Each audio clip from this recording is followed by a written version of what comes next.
હું મૂંઝાતો હતો, પણ રવિન્દ્ર મારું કામ શરૂ કર્યા. કારણ ટોલ્સ્ટોય એટલી બધી બાબતો વિશે લખ્યું છે, અને જે લખ્યું છે એમાંની એક પણ બાબત સાહિત્ય નથી એમ કહેવું બહુ જ મુશ્કેલ. નહીતર તો માનું ઘણું આપણે કાઢી નાખીએ કે આ સાહિત્ય નથી, ચાલો એના વિશે આપણે નહીં ચર્ચા કરીએ તો ચાલો. પણ હજારો પાના જે એમણે લખ્યા અને જે વિવિધ વિષયો વિશે, અને જેમાં એને કહ્યું કે આ કલાત્મક રીતે નથી લખાયું, તે પણ એટલું બધું કલાત્મક લખાયું છે કે આપણે કઈ પણ છોડી શકીએ એવું નથી. પછી નિબંધ, નાટક હોય, બાળકોના વાર્તાલાપ હોય, નવલકથા હોય, નવલિકા હોય, ગમે તે વસ્તુ એની આંગળી અડે અને એને નક્કી કરવું હોય કે મારે આને જરા પણ સુંદર થવા દેવું નથી. કારણ કે એક પણ એનો અંશ પાછલી અવસ્થામાં હતો કે આપણે સુંદરની સાથે કઈ સંબંધ સત્ય સાથે સંબંધ છે, અને સત્ય પૂરું પડે તો આપણને શું વાંધો છે, આવો એક મિજાજ પણ કોઈ વાર એમનામાં આવતો હતો. એટલે કેટલીક વાર જાણી બુજીને પણ એમ કહે કે આ સાહિત્ય ન થાય તો મને કઈ પડ્યું નથી, અને છતાં પણ કઈ શારદા એના માથે એવું ચડી બેઠેલું હતું કે કાંઈ પણ લખે એટલે સાહિત્ય થઈ જ જાય. અને હજારો પાનાને મારે 3 વ્યાખ્યાનોમાં સમાવવા અથવા 2 વ્યાખ્યાનોમાં સમાવવા એ કેટલી બધી તકલીફ છે, અથવા એ રીતે કહે તો યાતના છે, એ મને બધાને મંજૂર થતી હતી. પછી ભાઈએ કહ્યું કે હવે તમે પછી આગળ લંબાવી શકશો પણ ખરા, જો તમને રસ પડે તો છે જ, એ બંધન તો કોઈ પણ લખતા નથી. એટલે જરાક મને થોડીક રાહત થઈ. એની અસર કેવી મોટી છે એ હમણાં સુમાખરની ચોપડી સ્મોલ ઇઝ બ્યુટીફુલ વાળું જોતો હતો. એમાં એને એમ કહ્યું કે મને આ ચિંતનમાં મદદ કરવાને માટે ચારે કરીશું ને ફકરો એને નાખ્યો કે ચારે કરીશું આ ફકરો એ કેટલો બધો એની કારણે મને ઉપયોગી થયો છે તે ફકરાને લઈને આગળ ચાલે. ટોલ્સ્ટોયને ગુજરી ગયા આટલા વર્ષો થયા, ચોમાસા હમણાં ગુજરી ગયા, આટલા બધા વર્ષો ગયા, અને ટોલ્સ્ટોય છે એની ઉપયોગિતા લેનિનના કહેવા પ્રમાણે 1905ના રેવોલ્યુશન પછી ખાસ ક્રાંતિકારી રહી જ નથી. કારણ લેનિન એમ કહ્યું કે રસન રેવોલ્યુશન, પણ કયા રસન રેવોલ્યુશન 1905 સુધી, એટલે આગળ નથી રહ્યો. એટલે કાં તો ચોમાસાને ભૂલ કરી અને કાં તો લેનિને ભૂલ કરી, કઈ તમારે ગરબડ થઈ.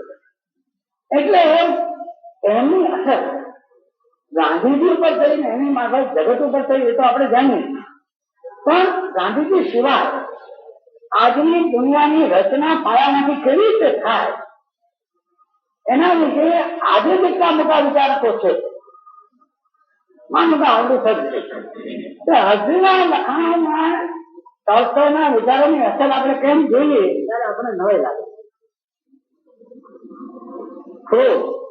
એરિક ફ્રો એને ઘણા સમાજ લખ્યો એ તમે જુઓ તો ઘણી બધી બાબતો ટોલ્સ્ટોયની અસર નીચે. એટલે આવડા મોટા માણસને કોઈ 3-4 વ્યાખ્યાનોમાં કે 2 વ્યાખ્યાનોમાં સમાવી દેવો તો એ વસ્તુ કાં તો એને અન્યાય થાય અને કાં તો મને અન્યાય થાય, એમાંથી એક તો થાય જ. સારું છે આપણે કહ્યું છે, જોઈએ આગળ શું થાય છે.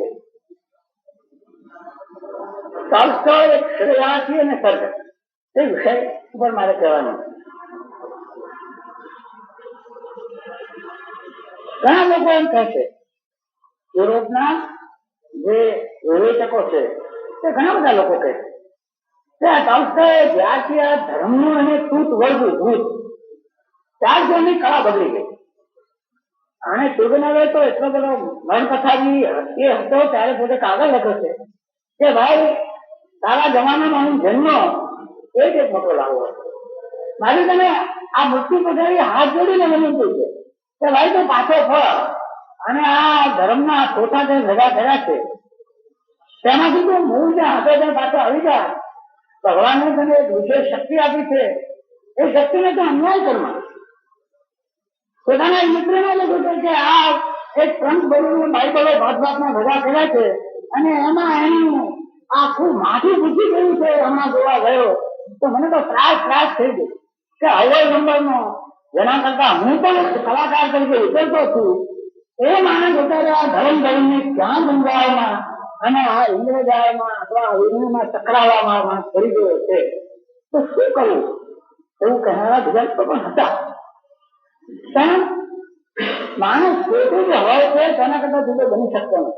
એવું કોઈ આશા રાખવી એ પણ નકામી. જે જન્મથી કરી છે એને તમારે એમ કહેવું પડે કે ખેડૂત થાય તો એ નકામી વસ્તુ. સવારની સાથે જે કંઈ સંકળાયેલું છે તેમાંથી જે નીકળે તે વસ્તુ જ આપણને આખરે જગતમાં ઉપયોગી થતી રહે. પછી એ કલાત્મક રીતે ઉપજે, એન્જિનિયરિંગમાં ઉપજે, શિક્ષણમાં ઉપજે, જ્યાં ઉપજે ત્યાં પણ મનુષ્ય પોતાના સ્વભાવની બહાર જઈને શું કરે તો એનું મૃત્યુ થાય તેમ વિચાર કર્યું. સ્વધર્મે નિધનમ શ્રેય સ્વધર્મ ભયાવહ. ત્યાં સ્વધર્મનો અર્થ કોઈ હિન્દુ કે મુસ્લિમ ધર્મ તો છે જ નહીં, પણ એની પોતાની પ્રકૃતિ, ત્યાં ટોલ્સ્ટોયની પ્રકૃતિ એક ક્ષયાર્થની હતી કે નહીં તે વાત પહેલા જોવા જેવી છે. એ માણસ ની શ્રેયની આવી મનોવૃત્તિ એને કેમ પેદા થઈ એ પણ જોવા જેવું. ધર્મ વિષયોને આટલું બધું લખ્યું અને એના હરેક સાહિત્યની અંદર આપણે તપાસશું જેટલો સમાવેશ છે એના પ્રમાણમાં તો એની છાયા એના લખાણના પહેલા લખાણથી માંડીને એના છેલ્લા લખાણ સુધી છે. એનાથી મુક્ત એને ભૌતિક કોઈ લખાણ નથી. તો આ છાયા એ ખ્રિસ્તી ધર્મની છાયા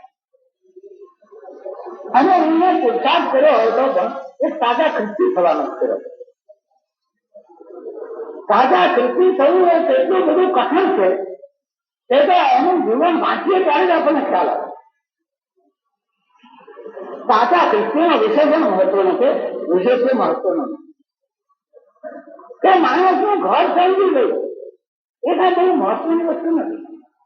ઘર તો ઘણા સર્જી જાય પણ ગુનો જીવન સર્જી ગયું અને સમગ્ર જીવન સર્જી ગયું. અને ગદા પર એ માણસે પિતા ઉપર બેઠેલી સતી જેમ પોતાના પતિનો જાપ જપે તેમ એ માણસે જે જપવું હતું એ જ જતું. અવસાન વખતે છેલ્લા ઘડીઓમાં એને પૂછવા જાય તો એને છોકરીને કહ્યું કે એટલા બધા લોકો માંગા છે, દુઃખી છે, તેની તમે કોઈ ચિંતા નથી લેતા અને મારા ટોલ્સ્ટોયની પાસે આવીને શા માટે બધા બેઠા? એ સ્ટેશન ઉપર ઘરબાર વિના મરી ગયો. પણ પોતાની દીકરી એમ કહ્યું કે મારી સંભાળ શું માનવો છો? ઘણા બધા દુખિયા રશિયા માટે. અને છેલ્લો ઉપચાર શું કર્યો? સત્ય. સત્ય સત્ય ને આગળ બોલી નહીં શકે. આ એનો સાર આપણે સમજીએ કે ઘણી બધી વસ્તુઓ એની પાસે મૂકવામાં ભલે આવે તો પણ મનુષ્ય જે લેવી હોય તો મેં બાકીનું છોડી દે. તે મનોવૃત્તિ એની હતી અને એની એને છાયા આવે. આમાં એને કોઈ સાક્ષ્યમાં કરી નથી. એનો બહુ મોટો ફાળો તેને લખી દીધો. બાળપણના સંસ્કરણો લખ્યા છે. એમાં એને કહ્યું છે કે મારા જીવન ઉપર જો કોઈ મોટામાંથી અસરો થયો તેમાંની એક મોટી અસર એટલે મારી કોઈ સાક્ષ્યા નથી. એટલે મારી સદી કોઈ નથી. અમારી પણ દૂરની સદી થતી હતી પણ એને અમને જેવા સાચવા છે એટલા અમારા સદી કોઈ અમને સાચવા નથી. નાનપણમાં એ નિરાધાર હતી, અનાથ હતી એટલે મારી માન મારા બાપની માં એને લઈ આવેલા. ગયા એ નિર્ણય ઉછેરી તો નથી કરેલો. લગભગ મારા પિતાની ઉંમરની થોડા વર્ષોનો છે સાથે ઉછરેલા અને એવી કલ્પના મારા પિતાને કે એની ઉપર છે. દરમિયાન બધી મિલકત બધો થઈ ગઈ. જેમ બધા જાગીદારો એ જમાનામાં ઘણાનો આવી રીતે હતું. એટલે આ તાત્યામાં એને એમ કહ્યું કે હવે તમે મને પરણવાનો વિચાર છોડી દો પણ મને કોઈ ઉમરાવ ગાડીને પરણો જે મિલકત લઈને આવે તો આ ઘર બેઠો થશે એને થશે શું? આ બધા ન માને નાખી એટલે એ ઘર છોડીને ચાલી ગઈ બીજે ક્યાં ગયા. આ ટોલ્સ્ટોયની માને પરણ્યા. ટોલ્સ્ટોયની માં જમીન જાગીર લઈને આવી અને જે જાગીર એની યાતના કરવાના થાય છે એની માં લાવેલું. એના બાપની તો બધું ફના ભાગ્ય થઈ ગયું. ત્યાં એની માં તો આને 1.5 વર્ષ સુધી મળી ગઈ. બીજા બે ત્રણ ભાઈઓ એટલે એના બાપે પેલા કહેવાયું કે તું આ તું મને પરણ અને આ છોકરા ઉછેરીને મોટા કર. એ કહે છે કે મારી બોલીએ rejected the first and accepted the second. મારી પેઢીએ પહેલાની ના પાડી, બીજાની હા પાડી, અમારે ઘેર આવી અને અમને બધાને સગા છોકરા હોય એમ માનીને ઉઠે.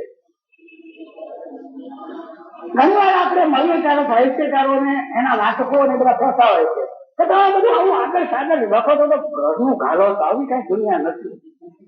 આ જો તમારા મગજમાંથી ઉઠાવો છો દુનિયાને સદન કાગળમાં ભૂલનું તમે આવે તો છે અને તમે શું આ બધું કર્યા કરો છો.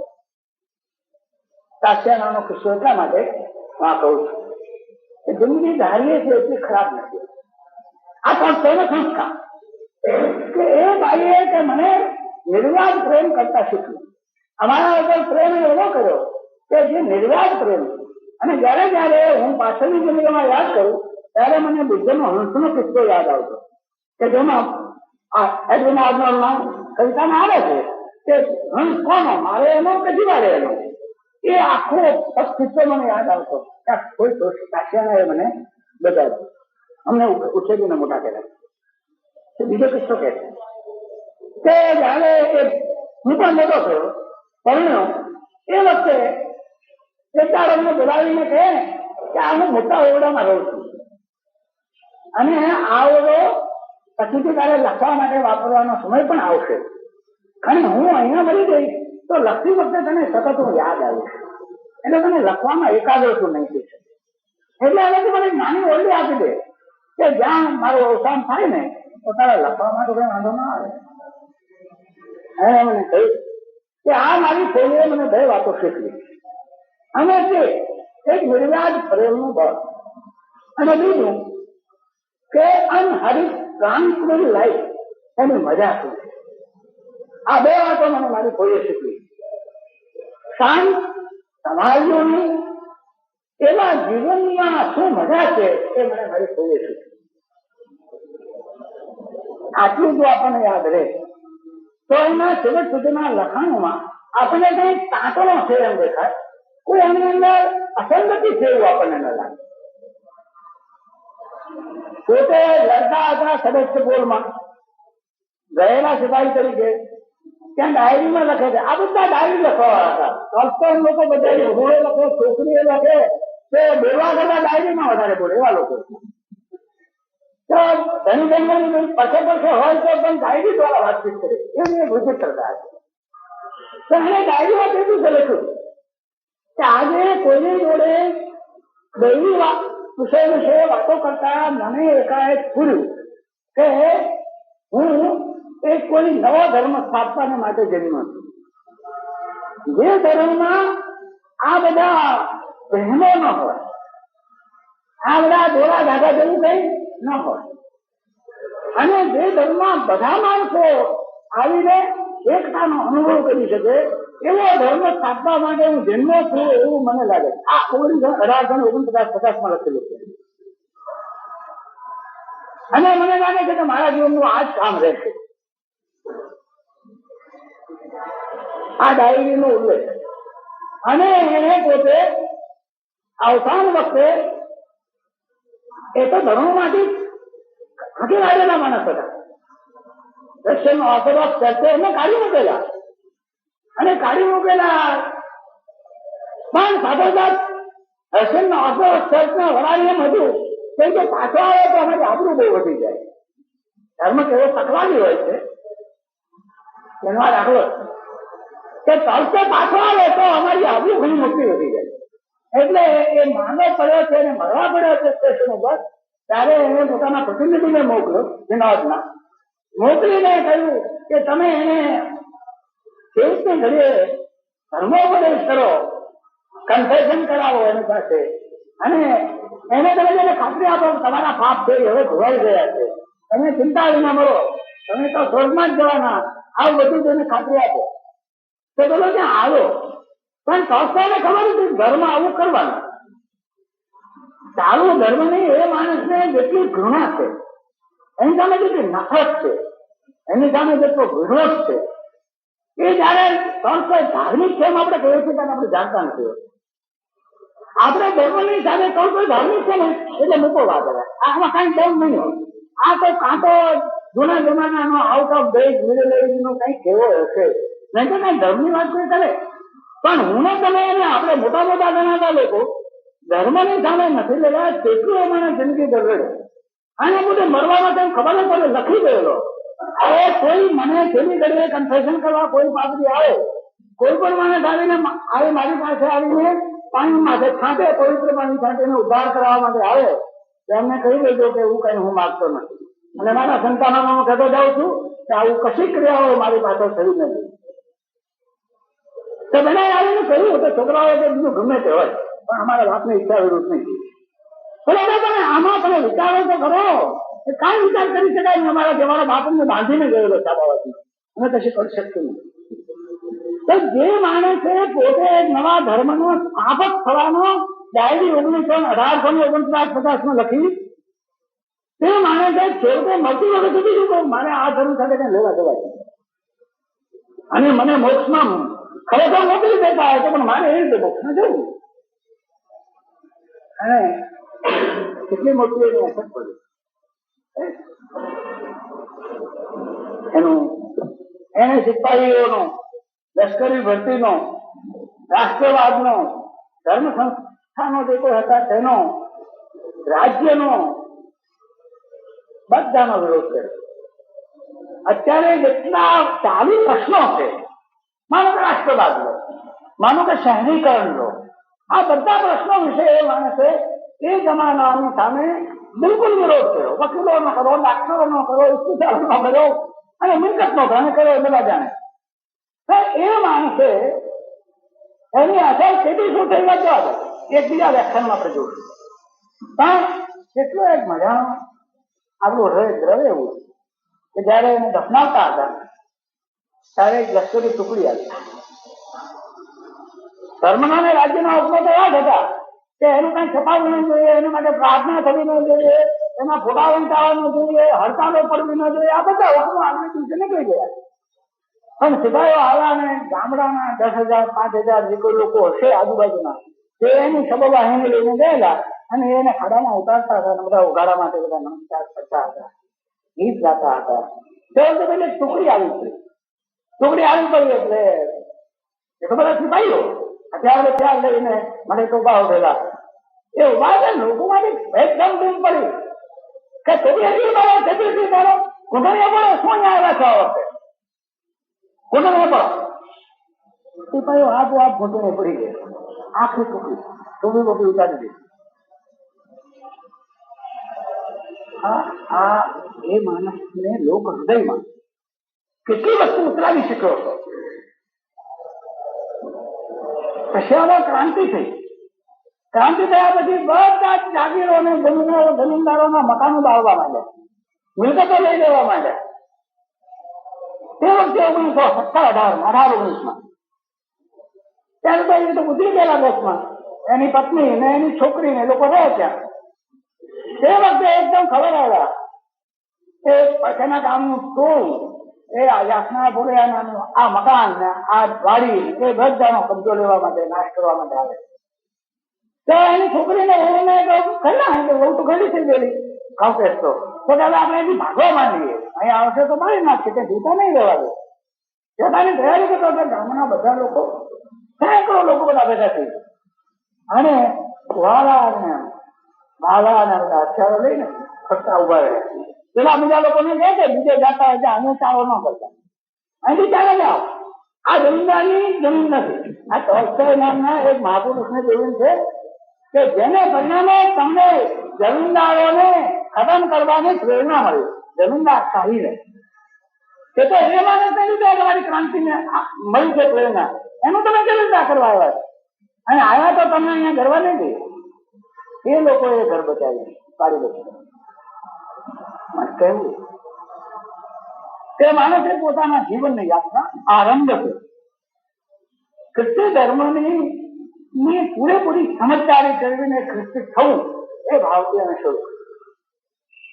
અને કોઈ પણ સાચો ખ્રિસ્તી એને એના પરિણામે જે સત્તાઓ, ધર્મ નહીં કે રાજ્ય કે નાણાંની કે જમીનદારો કે મિલકત, એ બધાની જગત અથડામણમાં ઉતરવું પડે. એ બધા સાથે અથડામણમાં ઉતરવાની એને પૂરેપૂરી તૈયારી રાખી. અને એ તૈયારી સાથે એ જીવ્યો અને એ મળ્યો. આખરે ખ્રિસ્તી ધર્મ ખાસ અહીંયા તો બેઠા છે એટલે મારે કઈ કહેવું એટલું જરા ઠીક ન કહેવાય, બરાબર પણ ન કહેવાય, છતાં પણ હું કહું, કારણ કે વાત આમાંનો વિષય છે.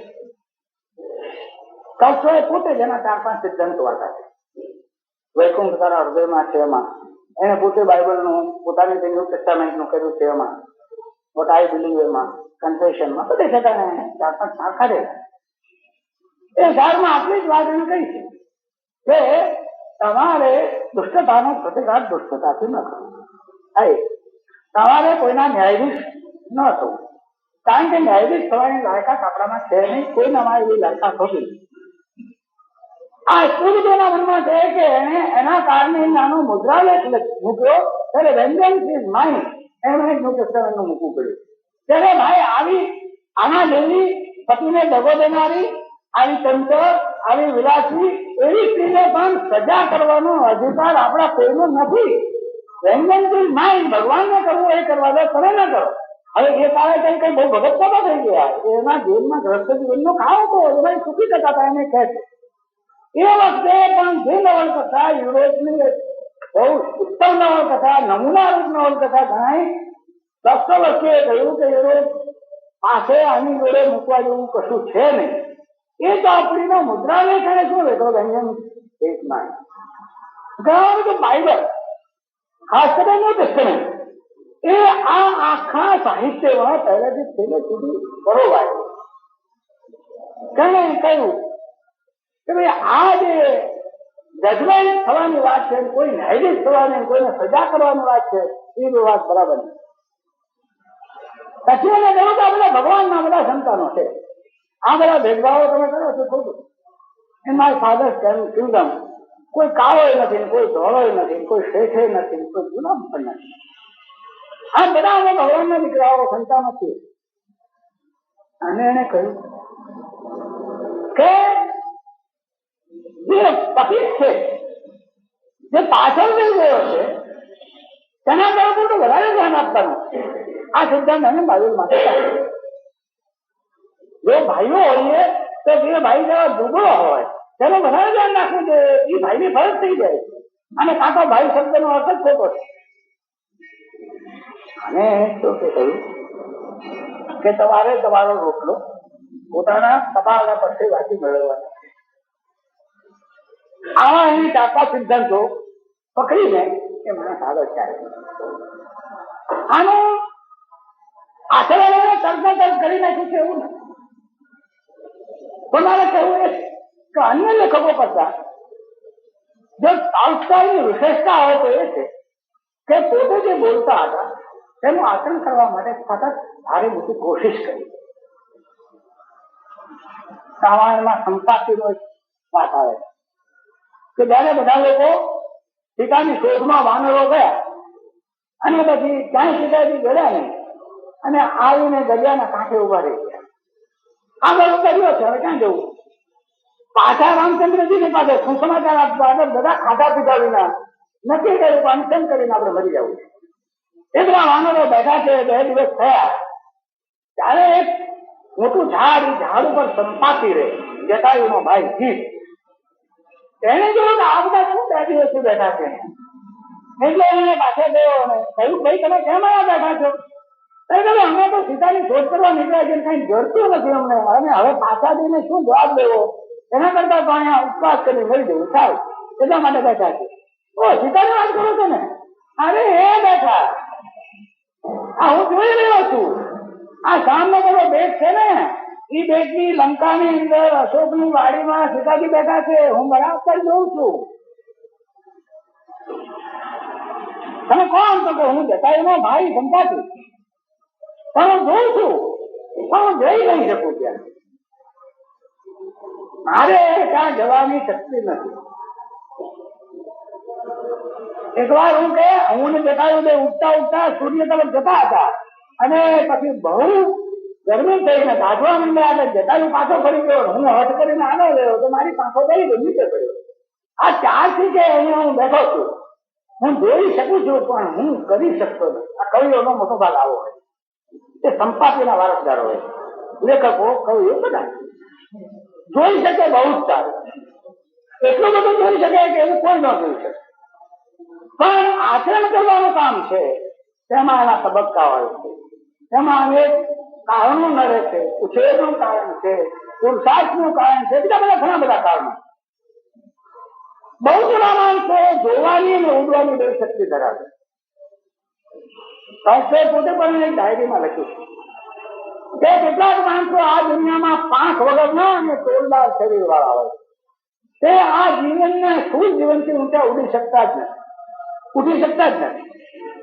તેમાં પણ શક્તિ વાળા હોય છે, દાખલા તરીકે નેપોલિયન, પણ તેને ઉડવાની શક્તિ જ નથી, એટલે દુનિયામાં એ મોટે ભાગે સત્યાનાશનું કામ જ કરે છે. બીજા કેટલાકનું કહેવા હોય છે કે થોડી ઉડે છે, એને પાંખો થોડી થોડી ઉગી હોય. તે કોણ છે? સાધુ સમાજ વાળા, તે થોડી પાંખો ઉગી હોય તેમ જાય.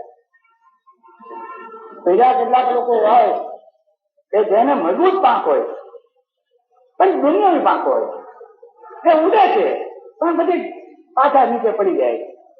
બહુ ઊંચે જાય તો એની પાંખો એને આગળ લઈ જઈ શકતી નથી.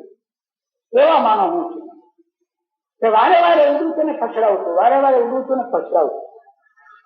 અને કેટલાક લોકો દૈવી પાંખો વાળા એવા હોય કે જે આકાશ સુધી ઉડી શકે છે, પણ પાછા પોતાની સ્વેચ્છાએ આવીને લોકો વચ્ચે બેસે છે, જેવા ઈસુ ખ્રિસ્ત. આ એને ડાયરીમાં લખેલું છે. તો આ ટોલ્સ્ટોય છે કે જે ટોલ્સ્ટોયને ક્રમે ક્રમે જે ધીરે ધીરે થતું એના મનમાં, તે ક્રમે ક્રમે પ્રગટ થતું રહ્યું છે. સુખી વોર એન્ડ પીસ અને એના કારણે લખ્યું ત્યાં સુધી હું સુખી માણસ હતો.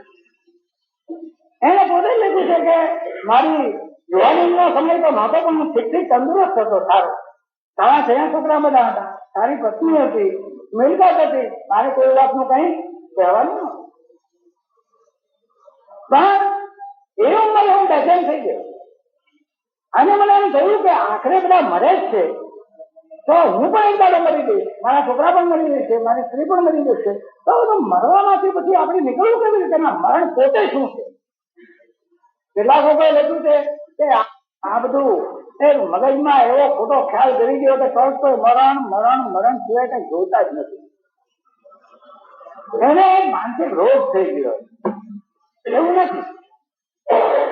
જીવનમાં જેને વાસ્તવિકતાથી ચાલવું છે, જે નિર્ભય માણસો હોય છે, તેને એક દાડો મરણનો પ્રશ્ન સમજવાની કોશિશ કરવી જ પડે.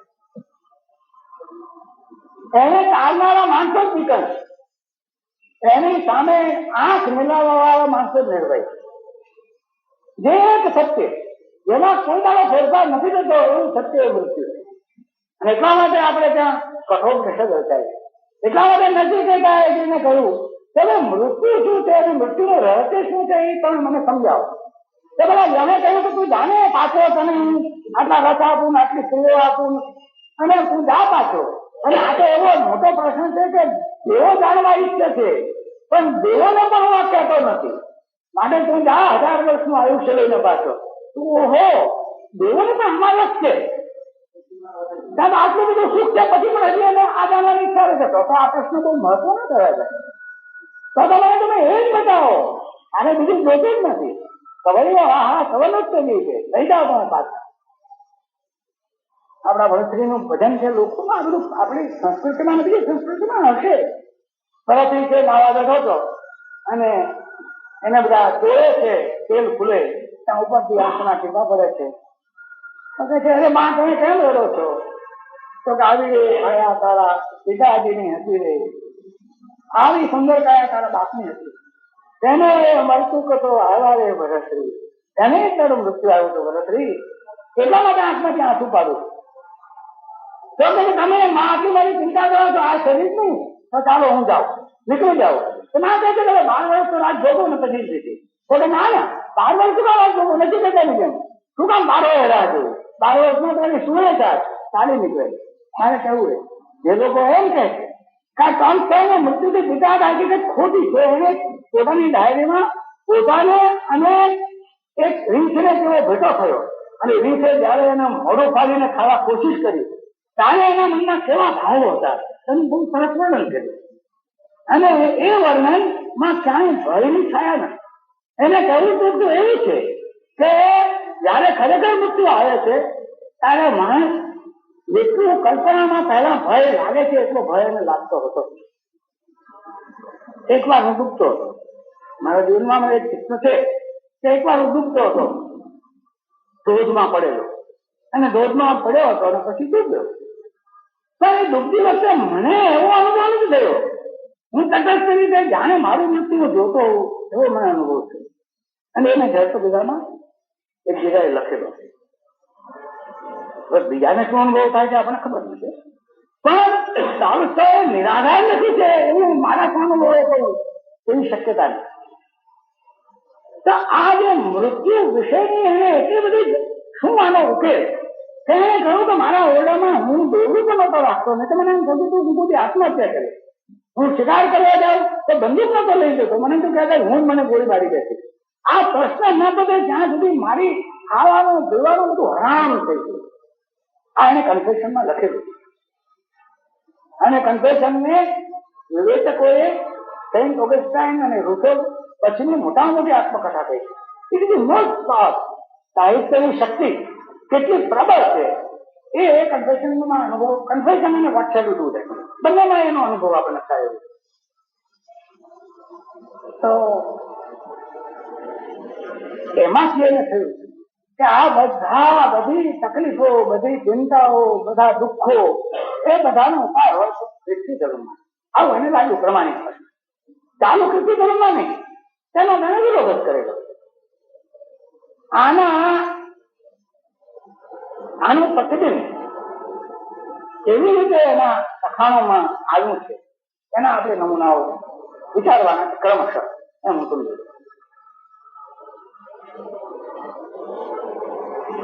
એક જ આજે હું કહી શકીશ કે રેસરેક્શન.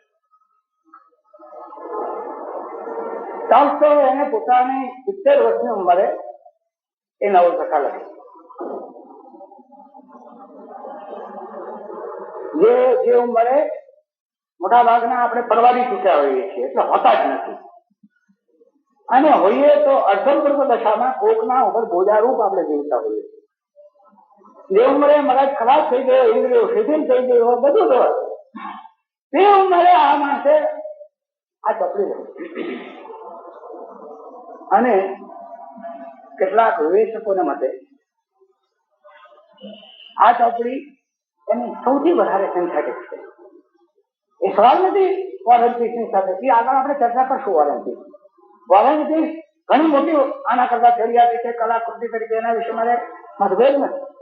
પણ પેલા એક વિવેચકે શબ્દ વાપર્યો સિન્થેટિક, કે એક પ્રકારનો સમન્વય પોતાના સમગ્ર વિચારોનો, પોતાના ભાવોનો, પોતાના દર્શનનો, પોતાની કળાનો, આ બધાનો એક સમન્વય જે રિસરેક્શનમાં છે એ બીજી જગ્યાએ નથી. આ રેસરેક્શન એ આખરે બાઇબલનો શબ્દ છે કે રેસરેક્શન એટલે ઈસુ ક્રુસિફિકેશન એનું થયું, ક્રુસારોહણ થયું, તે મરી ગયો, પછી એનું મરતું ક્યાંક મૂકેલું એક ગુફામાં થોડા વાળા પછી જોવા ગયા તો એ મળ્યું નથી. અને ગયા ત્યારે ગુફામાં માત્ર લુગડા પડ્યા અને ખબર પડ્યા કે ફલાણા શિષ્યોમાં એનું ગામ તરફ જતા હતા, ત્યાં એને મળ્યો, પછી બીજાને મળ્યો અને બધાને એને કહ્યું કે તમે મારો આ શબ્દ લઈને તમે તમારે પ્રચાર કરવા માંડો મારા સંદેશનો, અને તમે કોઈ પણ 3 ભેગા થયા છો ત્યાં હું ચોથો હોઈશ, તમે ખાતરી રાખો કોઈ મળતું નથી, હું મળ્યો નથી, અને તમે આગળ ચાલો. ફરીથી માણસ બેઠો થયો છે. અને આમાં સમજવાનું આ છે કે there is no resurrection without crucifixion. મરે છે બધા, અને આવતીકાલે વિજ્ઞાનથી કોઈ ફરીવાર ચિંતા કરી પણ દેવાનું કરે તો એ ખરું, પણ it will not be called a resurrection. અને resurrection નહીં કહેવાય. ખ્રિસ્તી ધર્મની પરિભાષાના resurrection એ crucifixion નું ફળ. પોતાની જાતે જે ક્રૂસ ઉપર ચડે છે તે માણસ મળતો નથી, નવી રીતે જીવતો થાય. આમાં છે શું એ સંરક્ષણ નવલકથામાં કે એક 3 ખંડ છે અને 3 પાત્રો છે. નવલકથાના 3 ખંડ છે, 3 પાત્રો છે. એક પાત્ર એક જમીનદાર મેકલુડા, એ જમીનદારને ત્યાં જે ઉછરીને મોટી થયેલી નોકરની માસલવા અને ત્રીજો ન્યાય નામનો એક અજ્ઞેય પુરુષ કે જેને લોકો ન્યાય કહે છે, જે ખરેખર ન્યાય નથી. આ 3 વચ્ચેના પરસ્પરના સંઘર્ષો અને એને 3 ખંડમાં એને નાખી. પહેલા ખંડમાં આવે છે માણસ ઉપર તોમત મુકાય છે, તેનો કેસ ચાલે છે, તેની સજા થાય, એ ખંડ પૂરો થાય.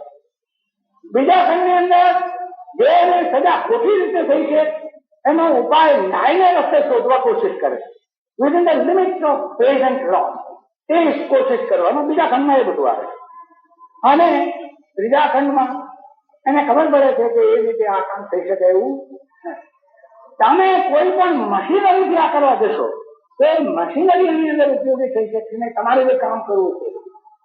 અને એ તો કેવળ મનુષ્યના હૃદયને પલટાવીને જ તમે કરી શકવા. સર્વપ્રથમ કેવી રીતે વર્ણવે છે? હજારો અને લાખો લોકો જમીનને બગાડવા માટે બાકી રાખ્યું હતું. ચારે બાજુ પથરા પડ્યા હતા, ઘાસ કાપી નાખવામાં આવ્યું હતું, ઝાડવા ક્યાંય રહેવા દેવામાં આવ્યા નહોતા. અને પૃથ્વીને જેટલી બેડોળ બનાવી શકાય તેટલી બેડોળ બનાવવામાં કઈ બાકી રાખવામાં આવ્યું ન હતું. પણ વસંત આવી હતું. વસંતને આની કઈ પડી જ નહોતી. એટલે જે ઘાસ કપાઈ ગયેલું હતું તે પણ ફરી વાર ઉગવા માંડ્યું હતું. પંખીઓ ગાવા માંડ્યા હતા અને કપાઈ ગયેલા વૃક્ષોના પાંદડાઓ પણ ફરી ફૂટવા માંડ્યા હતા. પણ મનુષ્ય ઝઘડવાનું આ છતાં પણ તૂટી ગયો ન. એને ભગવાને શાંતિને સુખ આપવા માટે વસંત મોકલી છે, તેની એને કઈ પડી નહોતી. અને જિલ્લાની એક જેલની અંદર જેલર જઈને એક લિફાફો પેરીને સંભળાવતો હતો એ તમારે આવતીકાલે અદાલતમાં 8 ઠેકાણે ફલાણી કેદી ઉભા રહેવાનું છે, તમારા માટે સમન્સ આવેલો છે. શું વાત! એક પાનું પોણા પાનું પણ દુનિયાના વસંતની સામે કેમ કાનૂન વ્યવસ્થા લડી રહી છે અને વસંત એની સાથે કેમ ઝઘડી રહી છે કે તમે ગમે કરો પણ હું તો આવવાની જ છું. વાર્તાને અંતે તમે જુઓ તો નખરુટો અને માસ્લોવાના હૃદયમાં વસંતો બી થાય છે. જે કબાઈ ગયેલા, જેને બાળી ચોરી ખલાસ કરી નાખવાની માટે સમગ્ર સમાજની મશીનરી કામે લાગી છે, બેડોળ બનાવવા માટે બાકી રાખવાનું નથી આવ્યું. તેના હૃદયમાં વસંત પેદા થાય, નવું જીવન પાંગરે.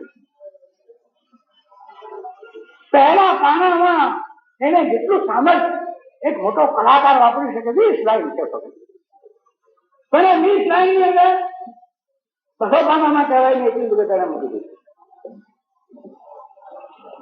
અને બે બાજુ માસ્ટરોને આવું મળે છે તો બીજી બાજુ નાખ્યું તો જેનું બીજું પાત્ર છે મુખ્ય, એને એ બરાબર નાસ્તો કરતો હોય છે, નોકરો બધા ઉભા છે, એની આજુબાજુ બધી સાહેબીનો કોઈ પાર નથી. ત્યાં એને આગળ આવે છે, એની પ્રિયતમા ફલાણી છે, જે પરણવાનો છે એની જોડે મીઠી કરીને કે તમે આજે તો જમવા માટે આવજો, આજે અમે ભોજન સમારંભ મોટો રાખ્યો છે અને અમારી માં અને મારા પિતા અને બધા ઈચ્છે છે કે તમારે અહીંયા આવવાનું છે, માટે તમે 100 કામ પડતા મૂકીને મને આવવાનું ચૂકતા નહીં. તમારી મીઠી, તમારી શબ્દમાં બધું આવી ગયું. અને આ કાગળ મળે તો બીજો કાગળ હારે મળે તે તમારે હવે જ્યુરીમાં એક સભ્ય તરીકે આવવાનો છે, કેસ ચાલવાનો છે અને તમે આટલા વાગે કોર્ટમાં હાજર થજો. એને ખબર નથી કેસ શું છે કેમ છે કાંઈ. એટલે લગ્નના સોના સાચવે એમ પ્રમાણિક માણસ છે, એટલે એને એમ થાય છે કે આ મીઠીને મારે વાત કરવી છે કે મારે કોઈ બીજાની પરણિતરની સાથે મારા સંબંધો છે, એનો ફેંસલો ન થાય ત્યાં સુધી મારે લગ્ન કરવું નથી, મારે અપ્રમાણિક થવું નથી. એટલે મનમાં કે આને જવાબ હું પછીથી આપીશ, આ ભોજન કરી દઈશ, પણ હજી મને લગ્નનું પાકું નથી કર્યું, કારણ કે મારે અપ્રમાણિત થવું. પણ એના મનમાં તે લગ્નની તૈયારી થઈ ગઈ. પેલી બાઈ જેની સાથે એને સંબંધ છે, અવૈધ સંબંધ, કોઈની પરણેતર સાથેનો, એને કાગળ લખ્યો છે કે મારી બધી ભૂલ થઈ છે, માફ કરો, આપણો સંબંધ આપણે પૂરો કરવો જોઈએ, અને એના કાગળની રાહ જુએ. એક આગળ પણ આ દરમિયાન આવે કે આગળ આવી જાય છે, પછી થોડા ચાલુ વાર્તામાં હજી કોર્ટનું ચાલતું હોય ત્યારે કે તમને હું મુક્ત ગણું છું, તમને યોગ્ય લાગે એવું કરજો. હા આરંભ પેલીને સમજ છે શેના માટે? સજા થવા માટે. આને સમજ શું છે? સજા કરવા માટે. આ બે પાત્રો ત્યાં ભેગા થઈ જાય. અદાલતમાં જાય છે ને ત્યારે માસ્ટરવાળી જોવે છે, ત્યારે અરે આ તો મારી માસીને ત્યાં જે છોકરીને મેં ફસાવેલી એ આ છોકરી છે. એને તો ગભરાટમાં ભાવે નથી કરતો, કાં ઓળખી જાય તો શું થશે? પણ એને 10 વર્ષ થઈ ગયા છે, 8-10 વર્ષ. આપણે એટલો બદલાઈ ગયો છે ને, પેલીને તો કોઈ કલ્પના જ ક્યાં જોઈએ કે અહીંયા આ હોઈ શકે, અને એમાં ધ્યાન પણ નથી. આખો કેસ ચાલે અને કેસને અંતે આ ભાઈને સખત સજા થાય, બીજામાં મોકલવાની થાય. તો આ માણસ એમ થાય છે કે કેસમાંથી બધી વિગતો નીકળી કે આ બાઈ છે એ કુટણખાનામાં એને જવું પડ્યું છે, કુટણખાનામાં રહેનારી બાઈ છે, અને ત્યાં જનારા એક માણસને એને ઝેર પાયું, તે માણસ મરી ગયો, એના પૈસા એને ચોરી લીધા, આ એની સામેનો આરોપ. હકીકતમાં એને આવું કઈ કર્યું નથી, પણ બીજા લોકોએ એને નામે કર્યું છે. અરે જે મળતિયા હતા 2-3 જણા એ હોટેલમાં, તે લોકોએ આ બધું કર્યું છે ને આ બાઈને માટે બધું ઉડાડી દીધું. માછલો કહે છે કે હું હાવ બિલકુલ નિર્દોષ છું. એટલી વાત સાચી છે. એ માણસને મને આને એમ કહ્યું કે તું એને આ દવા આપજે તો ઊંઘી જાય. તો કે તારે ઊંઘાડી દેવાની શું જરૂર હતી? એટલે મને બહુ કનડતો હતો, ભાઈ હું તો ત્રાસી જઈશું આ પુરુષોથી, એ નિરાતે જમતા નથી દેતા અમને કે. એટલે મને એટલો ત્રાસ આપતો હતો ને હું એવી થાકી ગઈ હતી કે ઓલા મને કહ્યું કે આને ઊંઘવાની દવા આપી દે, તું પછી તારે રહેવાની જગ્યાએ ચાલી જાય. એને મને હોટલમાં બોલાવી હતી. એટલે મને કહ્યું, એટલે મને કઈ માનેલું કે આ ઊંઘવાની દવા છે, એટલા માટે મેં એને દવા આપી. એ વાત સાચી, પણ નથી મેં પૈસા લીધા, નથી મેં એનું ખૂન કર્યું. તો આ આખી ચોપડીમાં રેસરક્ષણમાં જે મોટી વાત કળાની દ્રષ્ટિએ એને કરી છે, તેને એ કરી છે કે આ ઉપલો વર્ગ, તે વખતનો ઉપલો ભણેલો વર્ગ, બધા નોકરી હતો, તે કેટલા બધા યંત્રવત, સેલ્ફ સેન્ટર, પોતાનામાં જ રસ, અન્યના વિશે બિલકુલ પરવા નહીં કરનારા, મિનિટ પણ ચિંતા નહીં કરનારા, મશીન જેવા. આખો સમાજ કેમ એવો થઈ ગયો? ઉપલો વર્ગ બધો તેને વારે વારે બતાવ્યા કરું છું. આખી વાર્તાની રચના એવી રીતે કરી કે એક વાર માછલેવા અને કેદીઓ આવે, બીજી વાર ઉપલા વર્ગના લોકો આવે, એક ચેપ્ટર આનું, એક ચેપ્ટર આનું, એક ચેપ્ટર આનું, એક ચેપ્ટર આનું. એક ગાડીમાં છેવટે જરા સજા થાય છે તો માછલોવાને એ લોકો ઉપડે છે સાયબીરિયામાં જવા માટે, અને એ પછીની ગાડીમાં આજ પ્રિયતમાથી નીચીને એ લોકો પોતાનું જે ગામડાનું રહેઠાણ થયું હતું, જાગીર, ક્યાં જવા નીકળે, એ કેવી રીતે નીકળે, એનો શું સજાવો છે, એ કેવા બધું હોય. સતત તમને 2 ચિત્રો મળતા જ રહે કે આ લોકોની દશા ક્યાં, પેલા લોકોની. જયારે આનો કેસ ચાલતો હોય છે ને પોતે એના કેસની ચર્ચા કરવા જાય છે, આખા પીટર્સબર્ગમાં અને આખા મોસ્કોમાં એક જ ચર્ચા થાય છે કે ફલાણા જાગીરદારની મોટા અફસરનો છોકરો બંદૂકમાં મરી ગયો છે, મરી ગયો છે, એની ચર્ચા ચાલતી હોય. શું કામ મરી ગયો? દવા ચાલી થઈ દારૂ પીવા દીધા, પેલા આને 2 દારૂ દીધા, એને 2 દારૂ દીધું, એમાં બાજાબાજી થઈ, એમાં ગોળ લાગી ગઈ, મરી ગયો. બધા એમ કે હો એની માને કેટલું, એટલો જ દીકરો હતો મરી ગયો, એટલો જ દીકરો હતો મરી ગયો. બિચારી બહુ દુઃખી થઈ ગયો. આપણને માથે આવું દુઃખી થઈ ગયું. જે ખરા દુઃખી છે એમને તો કોઈ ખબર જ નથી, એને કોઈ વાત જ નથી કરતી. પહેલાથી છેલ્લે સુધી એને રચના એવી કરી કે તમે તુલના વારે કદાચ કરો. માછલાની કોર્ટમાં પણ શું છે? કોર્ટમાં બધા ન્યાયી આવીને બેઠો છે ન્યાય આપવા માટે. તો કીધું કે કેટલું છે એને એને એક રખાત આવવાની હતી સ્વિટ્ઝરલેન્ડ થી, તમે એને ચિઠ્ઠી આવી હતી મારે 4 વાગે તમે મળવા આવજો, અને નક્કી કર્યું કે કોર્ટમાં જલ્દી મારે 4 વાગે આ તો પૂરું કરી જ નાખું. પણ પૂરું કરનારું ઓલાનું પૂરું થઈ જાય ને, તો એનો કેસ હાલવાનો એનો હારે પૂરું થઈ જાય ને. નહીં, મારે એને ટાઈમ આપ્યો છે તો મારે જવું જ જોઈએ. એટલે એની વહુ એને જેમ તેમ કરવા દેતી હતી, આ એની વહુને કરવા દેતો હતો. ઓ હાલતું હતું. આવું એક વાક્ય એટલે અમને ખબર પડે કે આ જે વર્ગો આજે ચલાવવા બેઠા છે, સાધન ચલાવે છે, ધનવાનું બધું, એની પોતાની કઈ પરવરિશ સંસ્કારી થાય. કોઈ કોઈને વાંધો નતો, કોઈ કોઈને પૂછતો નતું. અને આ 4 વાગે ત્યાં જવાનો હતો, એને કહી દીધું કે કોર્ટનું કામ 4 વાગે પતાવી દેવાનું. જુરીઓને કહી દીધું 4 વાગે પતાવી દેવાનું. પછી શપથ લેવા વાળો આવે પાદરી, એને ક્રોસ સોનાનો ગળામાં નાખ્યો. પેલા તો સોનાનો આવે એટલે સમજી જઈએ. એને જગ્યાએ લખ્યું છે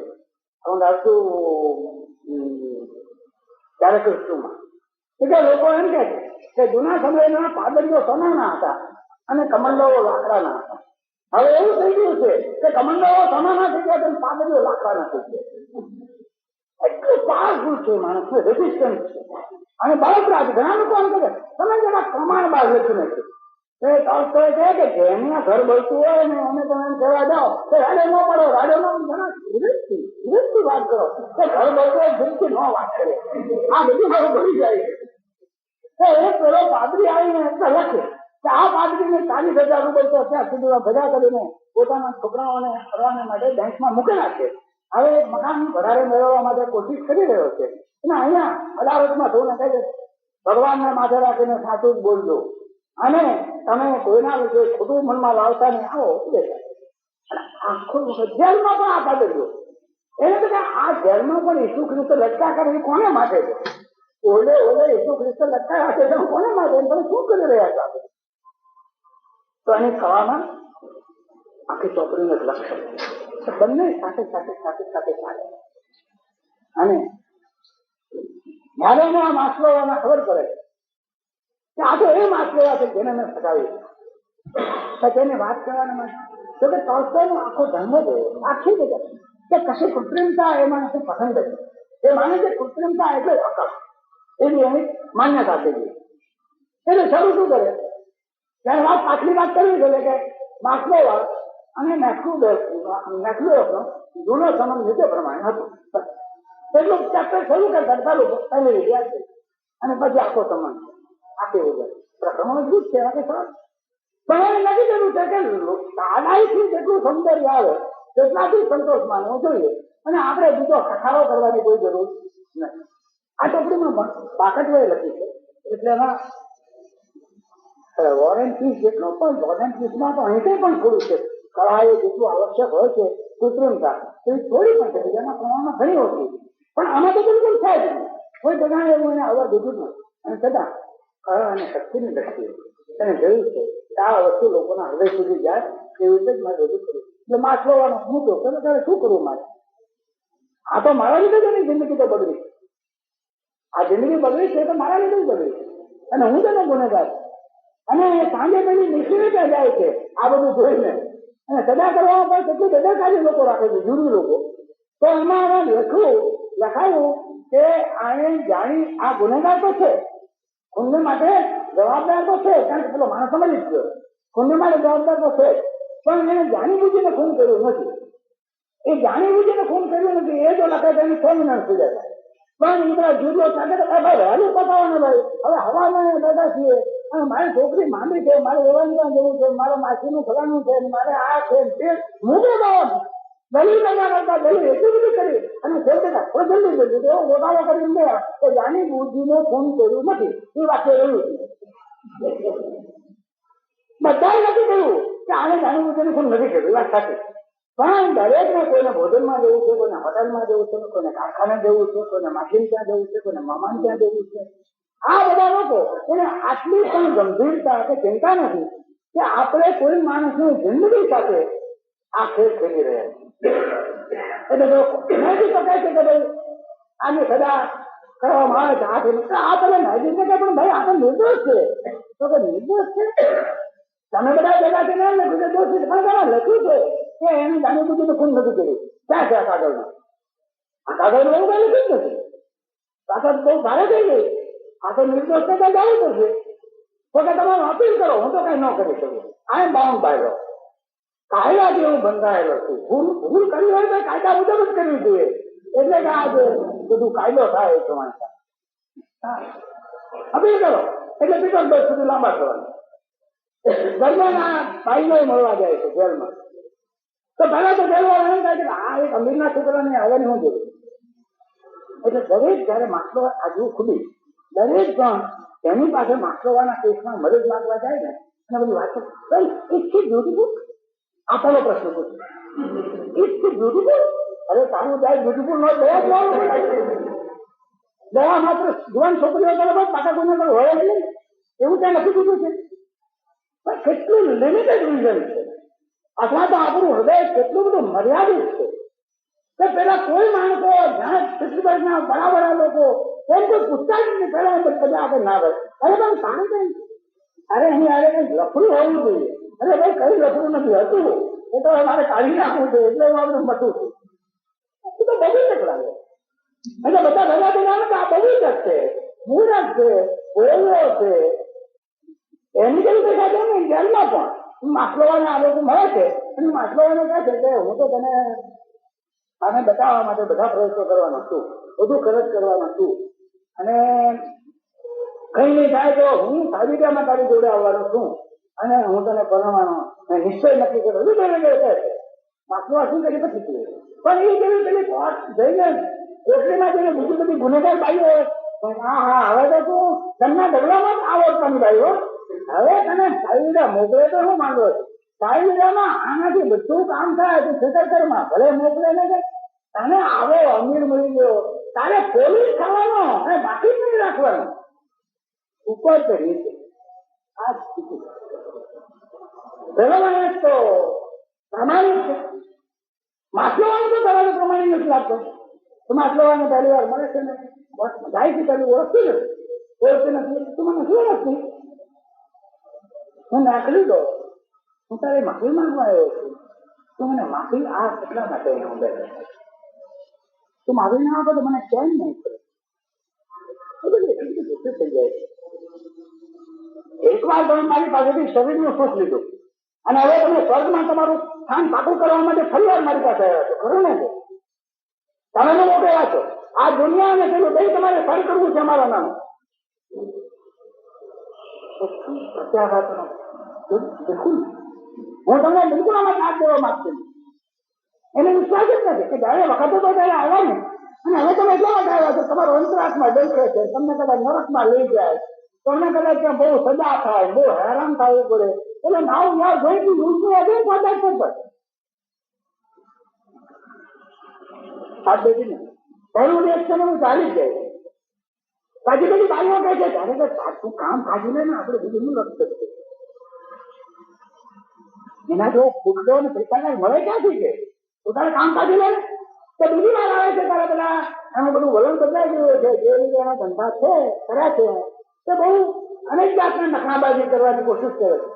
કારણ કે અરે રે આ છોકરી કેવી સાવ નિર્દોષ ફૂલ જેવી હતી તેની આ દશા કરી મારી જોડે પણ હવે આ પ્રમાણે વ્યવહાર કરવા તૈયાર થઈ અને જરાક મારે 10 રૂપિયા લાગતો કારણ કે બાળકોને તો ઘણું પ્રેમ કરે મેં એનું શરીર જ નષ્ટ નથી કર્યું એનો આત્માને નષ્ટ કરી નાખ્યો અને હું તો મારી ગુનાનું તો કઈ સીમા નથી. એટલે પેલી જયારે એમ કહે છે ત્યારે એને સ્પષ્ટ કરે પોતાની મનોવૃત્તિ સ્પષ્ટ કરવા માટે એમ કહે છે કે તું કઈ ચિંતા ના કર તું મારી બહેન જેવી ખરેખર એની બહેન જેવી છે એમ પણ કરવાનો ભાવ પણ એને સ્પષ્ટ કરવું છે શું જે ભૂમિકા એ મારી સાથે વ્યવહાર બાંધવા માંગે છે એ ભૂમિકા બિલકુલ અવાસ્તવિક છે એટલું જ અનૈતિક છે એને માને અત્યંત એના તરફ ઘૃણા છે પણ ગુનો માને માટે હું ઘૃણા પ્રદર્શિત કરતો નથી. એનું ભાન માછલોવાને થાય છે.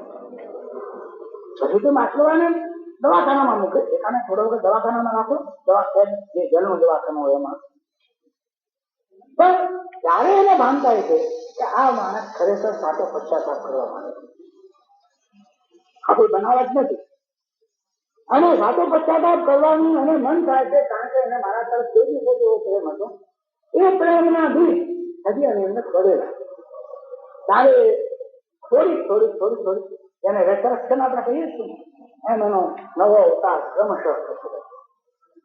અને દારૂ પીને એક વાર આવેલી. શું કામ દારૂ પીને આવેલી? શું કામ દારૂ પીવેલો?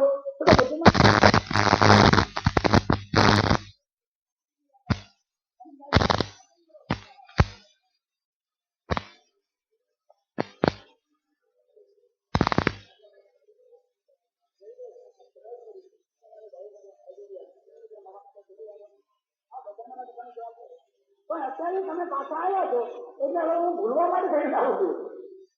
પહેલા મારું જુદા કારણસર પીધી હતી, હવે જુદા કારણસર દારૂ પીવું. તો મારે હવે યાદ કરીને તમને પચવવાનો કે તમારા દુશ્મનને ખોટા કરવા રાખવાનો મારા કારણ દારૂ પણ થશે. આ જયારે નારાજ થાય છે દારૂ પણ છોડી દે છે. એ હશે છે હું નહીં પીવો નહીં. પણ કોઈ જાતની અપીલ, કોઈ જાતની દલીલ, આ બધી મહેનત પછી પણ એની સજા ઘટતી નથી. એટલે ઘટતી નથી ત્યારે ત્યાં જવાનું નક્કી થાય સાથે હું આવ્યું કે તમે ઘણું કર્યું છે. હવે શું હું પેલી બાઈ વાત કે પૈસા લઈ લે ને મારે પૈસા લેવા દે. આને જવાબ નતો પણ એને નક્કી કર્યું મારે પૈસા નથી. હું તમને પરણવાનો જ છું. કારણ કે હું પણ તમને પરણવાની નથી ને. તમે ભલે મને પરણો, તમારા મનમાં છે કે હું તમને પરણવાની નથી. કારણ કે એના મનમાં એમ છે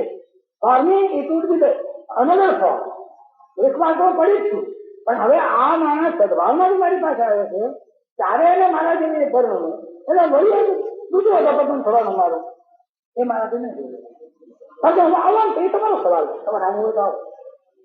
અને પછી આખી સાહેબી જેવાની યાત્રા શરૂ થાય. ત્રીજા ભાગનું થોડું બાકીના ત્રીજા ખંડમાં આવડી ચર્ચા હોય. ગાયનું તો પરિવર્તન થઈ ગયું. હવે મારે લાયક થવું જ જોઈએ. મારે આ માણસ સાહેબી દેવામાં મારી જોડે આવે છે ત્યારે હું કઈક શોધું અને એને લાયક બનું. પરણવાનું બદલ ના હોય પણ મારે લાયક તો થવું જ જોઈએ. આવો એક મનોભાવ એ બાઈમાં પેદા થયેલો. અને એટલે એ કુદરતી સંજોગ પણ થાય. આગળ આપણે કલાનંદ કમિશનરની જો કાલે ચર્ચા કરશું તો એમાં અમારે ચર્ચા કરવાની આવે કે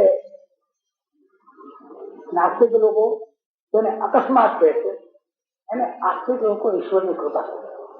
બનાવ તો એનો જ બનાવમાં કઈ સાક્ષીની દ્રષ્ટિએ કઈ ફેર પડતો નથી. પણ આસ્તિક લોકો આ અકસ્માતને ઈશ્વરની મહેરબાની ગ્રેસ છે. અને નાસ્તિક લોકો એમ કે અકસ્માત થાય હવે એટલે બેટા એની કન્ક્લુઝન ફ્રોમ ધ ઇન્સિડન્ટ. પણ અહીંયા બાઈ છે એમાં એક શુભ આસ્થા પેદા થાય. એટલે એવો બનાવ બને છે કે એ લોકોની જોડે રાજકીય કેદીઓ પણ ઘણા હોય કે જે લોકોને સાયબેરિયામાં ધારની સામે બોમ્બ ફેંકવા માટે, છાપખાનામાંથી ફટાકડા બહાર પાડવા માટે, નાની મોટી તુચ્છ એવી ઘણી બધી બાબતો કઈ બધા ઘણો ભયંકર કર્યો. એ તો બધું અંધેરી નથી ચંદુરાજા જેવું ચાલતું હોય છે. એટલે એમાં સાચા ગુનેગારે આવે અને ખોટા ગુનેગારે આવી શકે. પણ આ બધા ક્રાંતિકારીઓના મેળાપ છે. ક્રાંતિકારી છોકરીઓનો મેળાપ થાય અને એ બધાની સાથે નકલી દોષ પોતાની લાગવત કરીને મુકાવે કે ભાઈ આ બધા જે બધા ગુનેગાર કેદીઓ છે ફોજદારી ગુનાના તે લોકોની સાથે આને ન રાખો, આની સાથે જવાય અને લાગવત કેટલું બની શકે. તે બને છે એમાંથી આ નવું પરિણામ કે એ જોવે છે કે મેં કુટણખાનામાં જેલમાં જે માણસો જોયા છે એ સિવાયના પણ બીજા માણસો છે કે જે માણસો લોકહિતને માટે પોતાનું જીવન નસ્થાવર કરે અને નસ્થાવરીનું કોઈ અભિમાન પણ રાખતા નથી. જીવનની અંદર લોકોના હિત માટે થઈને માથું મૂકીને લડનારા બધા માણસો છે. ઘણા બધા માણસો ભાજપના એમાં મળે. એમાં સાધારણ પણ છે, મધ્યમ પણ છે, કનિષ્ઠ પણ છે, ઊંચા પણ છોકરીઓ છે. એવી છોકરીઓ પાવલો વાપરીને છોકરીનું ચિત્ર છે. એને એમ થાય છે કે આ પુરુષોને પુરુષો તરીકે જોવાનું વલણ જ નથી. એ તો પરણવાની નથી એટલે નક્કી કર્યું કે પુરુષોને પુરુષ તરીકે આપણે જોવું નહીં. સામાન્ય પ્રેમ સૌની સાથે રાખવો અને આખો વખત કોકનું કામ કર્યા છે. એવી પણ એક ભાઈ એક બરા ડોખોવા પણ છે કેટલા બધા ક્રાંતિકારીઓ છે એની અંદર. આ બધા લોકોના પરિચય એને એક સારી દુનિયા પણ અસ્તિત્વ ધરાવે છે એને ટેકો સાંભળે. આ ટેકાના આધાર ઉપર પછી એ પગથિયે આગળ જતી જાય. અને એક ક્રાંતિકારી છોકરી મેરી પાવલોવા સાથે છે હરેક દાખલો.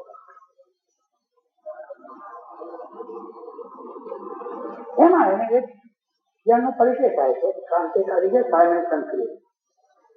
એ સાયમન પણ ધૂની માણસ છે, કારણ કે ધૂની ન હોય કે આવા કામો કરી જ ન શકે. જેને આપણે નિધાળમાંથી નીકળી જેવું પાંચડું ઘે એ વર્ગ છે, એનાથી તો કઈ થાય. તો આ તો આ માણસ સાયમન આવે છે તો એક જગ્યાએ લખો છો ડાયરીમાં એટલે આ દુનિયામાં જ્ઞાન જેને કહેવામાં આવે છે, વિજ્ઞાન કેવું છે કે માનો કે કોઈ એવા જંતુઓ છે કે એ જંતુઓએ મનુષ્યના નખની ઉપર સવારી કરી અને પછી એને શોધી કાઢ્યું કે નખ નિર્જીવ છે, અને એના ઉપરથી પછી કહ્યું કે આ મનુષ્ય નિર્જીવ છે. એના જેવું આ વિજ્ઞાન છે. નખ નિર્જીવ છે એટલે મનુષ્ય નિર્જીવ, એવું અનુમાન આ બધા વિજ્ઞાન વાળા ઘણા કાઢે છે. એના બધા દુનિયા આખી સજીવ છે, કોઈ નિર્જીવ છે, કોઈ ચીજ છે. આ જાતનો સાયમન ખ્યાલ એ સાયમન આને તરફ પ્રેમ થાય છે. તે બધી મેરી પાવલોવા હશે છે કે તમારો પ્રેમ છે અમારો પ્રેમ પ્લેટોનિક છે, તમારો અફલાતુન્ય છે, પણ અફલાતુન્ય ની નીચે તો કઈ ઘટશે એમ મને લાગે. તો બોલો કે એવું કઈ નથી. પણ આ બધા ક્રાંતિકારીઓ પાસેથી આ ભાઈને એટલું મળે છે કે જીવનનું એક નવું ડાયમેન્શન પ્રાપ્ત થાય અને એનું પાછલું જીવન આખું જાણે ધોવાય નહીં. અમારે સવાલ કોઈ નવું જીવન એવી એક સ્થિતિ એની પેદા થઈ. અને એક દાડો આ બધી 3000 કે 5000 માઇલની યાત્રામાં એને હેરાન થયા પછી સાયમન એકવાર આવીને કહે છે મારે તમારી જોડે વાત કરવી. સેંકડો કેદીઓની 1000-1200 કેદીઓ, એ બધાની લાંબી યાત્રા, એના દુઃખો, એમાં બાપ-બાપના તોફાનો, દંગાવાદી, ખૂન ખરાબા બધું એમાં આવે. સાયમન આવીને કહે છે કે મારે ખાટુ શાહની જોડે લગ્ન કરવું છે, તમે મને રજા આપો. કારણ કે હું ક્યાં રજા આપનારો માણસ, તમારે ખાટુ શાહ નો છે. અમે ખાટુ શાહને પૂછ્યું એ ખાટુ શાહ છે માસ્લોવા, તો માસ્લોવા તો તમારા ઉપર આધાર રાખે છે, તમે જ્યાં સુધી અધિકાર ન હતો ત્યાં સુધી કઈ ન થાય. તમે માસ્લોવાને એટલું જ કહેશો કે મારી સાથે એ બંધાયેલી નથી, હું એની જોડે બંધાયેલો છું, એટલે મારું જે કઈ કામ હોય તે મારે એને કરી આપવાનું. તેથી વિશેષ કોઈ પણ પ્રકારનું બંધન માસ્લોવાને મારી સાથે છે નહીં. એને ઠીક લાગે તે પ્રમાણે વર્તી શકે. અને માસ્લોવાને ફીલ કરી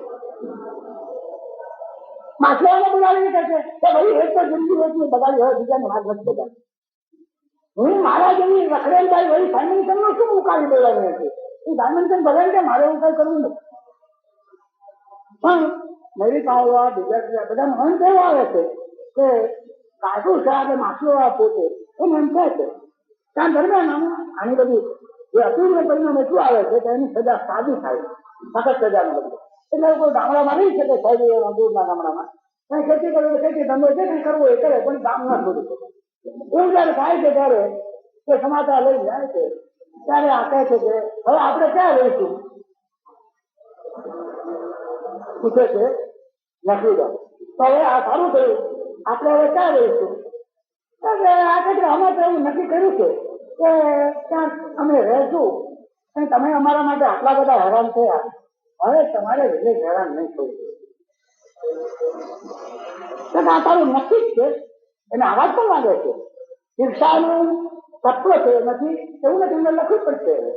પણ આખરે એ કહે છે કે નહીં, જો તમે ને સાયમન સાથે રહેવું હોય તો મારું કામ પૂરું થયું છે, બહુ સારું, તમે લોકો સાથે રહો જરૂર. એટલું માર્મિક ને બીજા કોઈ સામાન્ય લોકો હોય તો આમાં દુઃખ ને વેદના સંવેદના એનો દરિયો આખો કાઢી નાખ્યો. એને કહ્યું તમે મારા માટે સારું બહુ કર્યું, હવે તમે મારા માટે શું વધારે બધા દુઃખી થાવ છે, કારણ કરું. જતી વખતે દર વખતે કે ગુડ બાય એટલું જ બોલે, કરજો માફ કરજો, આ સિવાય કઈ બોલે. થોડા માફ કરજો. એને ખાતરી થઈ ગઈ કે આ બાઈ મને કહે જ છે, પણ મારા ભલાની માટે થઈને એ ડાયમેન્શનને વચમાં લાવી હું વધારે આમાં ન દુઃખી થાઉં માટે આ કરાવી. પહેલી હસ્તપ્રતમાં આ બે જણા પરણે એવી કલ્પના કરી પહેલા હાઉસમાં, અને પછી બંને જણા ખેતી કરે છે, આ બાગકામ કરે છે, આવું આવું બધું કરે છે એવું આવે. પણ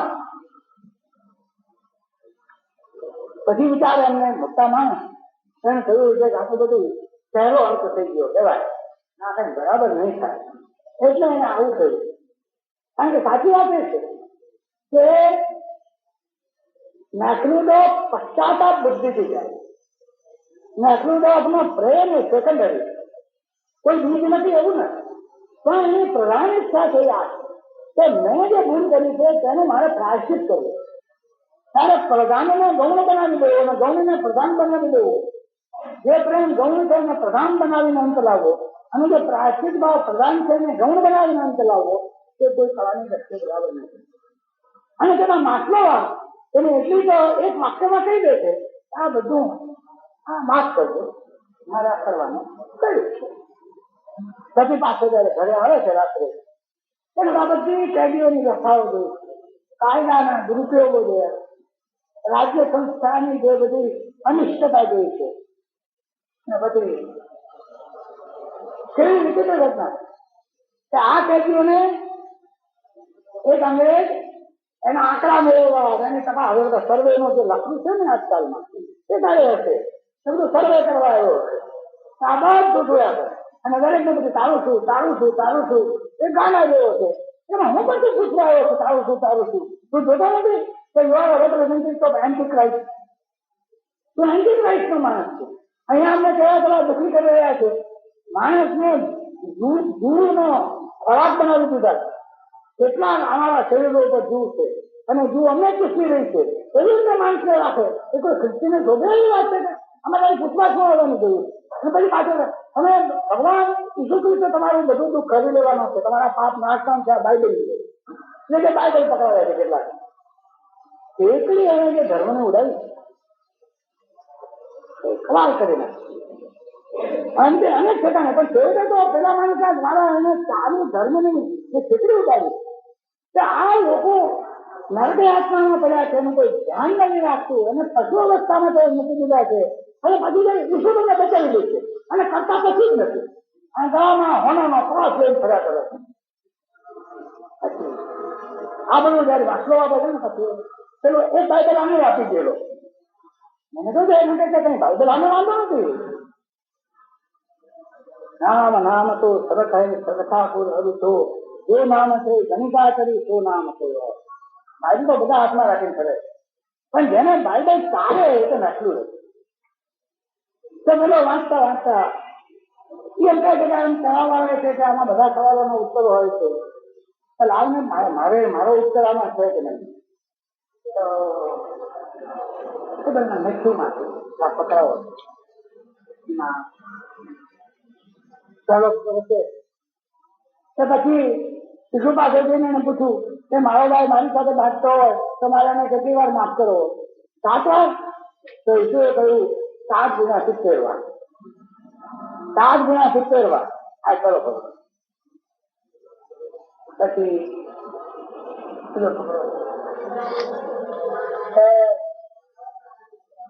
શેઠની પાસે એનો નોકર ગયો અને નોકરને પકડીને એની પાસે લઈ ગયા, કારણ કે એની પાસે 1000 રૂપિયા માંગતા. તે પેલો પગમાં પડી ગયો કે 1000 રૂપિયા મારે મને માફ કરો માફ કરો. શેઠને લઈ આવ્યું અને એને કહ્યું એમ છોડી મૂકો જવા. હવેલીમાંથી બહાર નીકળ્યો ત્યાં એકદમ 10 રૂપિયા આપેલા તો એને મેળવ્યો એકદમ દર્દી પકડી. ચાલ મારે 10 રૂપિયા ચાલ દેતો નથી, ચાલ મને જલમાં પુરાવી દો. એને જલમાં પુરાવી દીધો. એટલે બધા નોકરો પાછા શેઠ પાસે ગયા કે જેને તમે 1000 રૂપિયા માફ કર્યા એને આવું કર્યું. એટલે એને બોલાવીને કહ્યું પેલા મેં તારા 1000 રૂપિયા માફ કર્યા અને તું જેની પાસે માંગે છે એને 10 રૂપિયા પણ માફ નથી કરી શકતા. આ બધું હા મેં કંટાળ પકડાવ બધા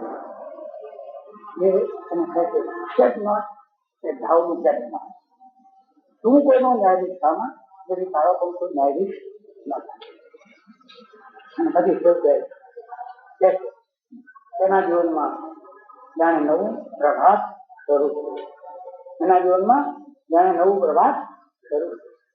એનું એક કામ પૂરું થયું હતું, પણ તેથી એને બીજું કામ નહોતું. બીજું કામ એને સાથોસાથ શરૂ થયું હતું. તે કામની અંદર એના નવજીવનમાં શું થયું એ તો વળી બીજી વાર્તા લખીએ ત્યારે ખબર પડે. એમ કરીને વાર્તા શરૂ કરે. તો મિત્રો 2 વર્ષની નોંધ પોતાની આખું શ્રી કૃષ્ણનો જે ખ્યાલ છે બ્લેસેડ આર ધોઝ હુ સફર, બ્લેસેડ આર ધોઝ હુ સફર. જે જાતે સહન કરે છે તે ધન્યવાદ છે. એ વાતને મૂકીને એને આખી નવધારા તૈયાર કરી. સમયના અભાવે વધારે બાબતમાં લંબાવું પણ ઉચિત નહીં થાય. બીજી વાતો પણ છે, પણ અત્યારે વાતો કરી આજના કામ પૂરતું પૂરું કરો. આપતો